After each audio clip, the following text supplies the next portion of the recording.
మకర రాశిలో సూర్యుడు ప్రవేశించే దినం మకర సంక్రాంతి. మకర సంక్రాంతి పర్వం అతి పురాతనంగా కనిపిస్తుంది. గుణవంతురాలు, పతివ్రత అయిన కురిపి ఋషితుల్యులైనటువంటి ద్రోణాచార్యుల వారి యొక్క భార్య. ఆ భార్యాభర్తలు ఒక ఆశ్రమంలో ఉంటూ ఉండేవారు. ఒకనాడు ద్రోణాచార్యుడు పని నిమిత్తం బయటకు వెళ్తారు. ఆశ్రమంలో కృపి ఒక్కతే కూర్చుని ఉంటుంది. ఆ సమయంలో దూర్వాసముని సమిధుల కొరకు అన్వేషిస్తూ ఆ మార్గానికి విచ్చేస్తారు. ఒక ముసలియావు తప్ప ఈ ప్రపంచంలో తమకు ఆస్తి లేదని, సౌభాగ్యాన్ని ప్రసాదించమని మునిని వేడుకుంటుంది కృపి. దూర్వాస మహాముని సంక్రాంతి పర్వదినాన్ని జరపమని ఉపదేశిస్తారు.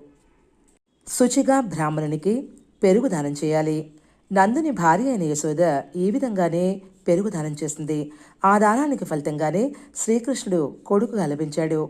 ఆ కొడుకు వారి పేదనాన్ని బాపి తండ్రి అయినటువంటి నందునికి గొల్ల కులానికి మొత్తానికి రాజును చేయడం జరిగింది. ఈ సంగతులన్నీ చెప్పిన మీదట ఋషి కృపితో ఆనాడే మకర సంక్రాంతి అనే సంగతి జ్ఞాపకం చేస్తారు. కృపి వ్రతాన్ని ఆచరించి అశ్వత్థామను పొందింది.